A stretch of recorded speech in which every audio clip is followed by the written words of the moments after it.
16 елда да баланымда топтым. Гүзел Хафизова икенче сабыйын кайда табачагын соңгы минутка кадәр белми яшәгән. Ул бу җәйдә дус кызларыннан райондагы бердән-бер бала тудыру йорты ябыла, күрше шәһәрләрдән белешә башларга кирәк дигән сүзләр ишетә. Миңа авыррак булыр иде, потому что үзебезнең машина юк. Шуңа әйтәм бит, монда не әйбәтрәк лучше. 2017 елдан башлап республиканың төрле район үзәкләрендә 10 бала табу бүлеге ябылган. Бу һәрбер 4нче районда дигән сүз. Исемлектә Мөслим, Алпас, Югары Слан, Балык бистәсе, Кайбыш, Камытомага, Яңа Чишмә, Чирмешән, Мамадыш бар. Быел исә Әтнә, Базарлы Матак, Балтач, Лаеш, Тәтеш һәм Чүпрәледәге бала табу бүлекләрен оптимизация буенча ябалар. Татарстанның сәламәтлек саклау министрлыгында хәбәр итүләренчә, әлеге районнарда елына 150дән азрак бала туа икән.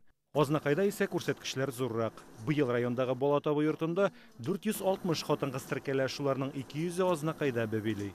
Калганнары зур шәһәрләрдәге перинаталь үзәкләргә киткән. Без уже супруг белән Әлмәткә, Леногорский, Казанга дип договор ясаргамы, нәрсәме барарга дип уйлаган идек. Но внезапно башлангач, без монда килдек. Азнакайның Үзәк район хастаханәсеннән хәбәр итүләренчә, биредәге бала табу бүлеге ябылу турында бернинди сүз дә булмаган. Безнең бала табу йорты үзе дә хастаханәнең барлык бүлекләре дә гадәти режимда эшли. Акушерлык бүлеге ябыла дигән сүзне беребез дә әйтмәде. Бездә табиблар штабы көчле, алар уңышлы гына эшлиләр. 2 неонатолог, 6 реаниматолог бар. Бу район үзәге өчен бик яхшы күрсәткеч. Акушер-гинекологларыбыз да көчле. Без бит күп профильле хастаханә, барлык бүлекләр дә эшен дәвам итә. Быел Азнакайда узган ел белән чагыштырганда 50гә күбрәк сабый туган. Әмма республика буенча соңгы 10 ел дәвамындагы гомуми мәгълүмат халык санының кимүен күрсәтә икән. К сожалению, вообще весь Татарстан находится в убыли населения. Бөтен Татарстан буенча халык саны кими, Азнакай районы да искәрмә түгел. Әлбәттә, бу бик кызганыч күренеш. Әмма Азнакайдагы бала табу йорты үз эшен дәвам итә. Аны беркем дә ябарга җыенмый. Моны төгәл әйтә алабыз. Азнакай зур район ул, анда 60 мең кеше яши, балалар да башка шундый районнар белән чагыштырганда күбрәк тә туа әле. Исәнмесез? Сез безгә учетка басырга килдегез? Хастаханәдәге хатын-кыз консультациясе дә үз эшен дәвам итәчәк. Балаларын башка шәһәрләрдә табырга теләүчеләрне дә беренче айларда Азнакай табиблары күзәтә. Кеше аша сүз килде, что население арасында, что роддом ябыла. Министр килде безгә. Ул безгә андый сүзне була дөрес дип әйтмәде. Ул әйтте, яхшырак эшләсәгез, бала туу күбәйсә диде.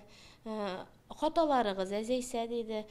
Без уйлашырбыз диде. Нишләтергә сезнең роддом белән конкретно ябабыз димәде. Женская консультация бер кайчан да ябылмый ул. Поликлиническая служба. Азнакайдагы бердән-бер бала табу йортын саклап калу район җитәкчелеге өчен дә әһәмиятле бурыч. Без даже яңа яшь врачлар да чакырырга әзер. Без аның өчен бөтен ярдәм итәчәкбез, анда фатирлар белән ярдәм итәчәкбез. Без булай да менә бөтен чакырган яшь врачларны безнең инде бүгенге көндә соңгы елларда гына бер 60лап специалист чакырдык без. Без аларны фатирлар белән, квартиралар белән тәэмин иттек. Конечно, киләчәктә менә шушы киләсе елларда конечно ремонт булса яхшы булыр. Азнакайга бала табырга дип, әле күрше Сорман һәм Мөслим районнарыннан да киләләр икән. Башкарма комитетта киләчәктә акушерлык бүлегенең капиталь төзекләндерү программасына керүенә өметләнәләр.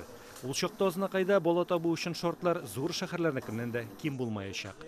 Радик Гыймаев, Әдилә Закирова, Ирек Хәбибуллин, Яңа Гасыр каналы, Азнакай районы.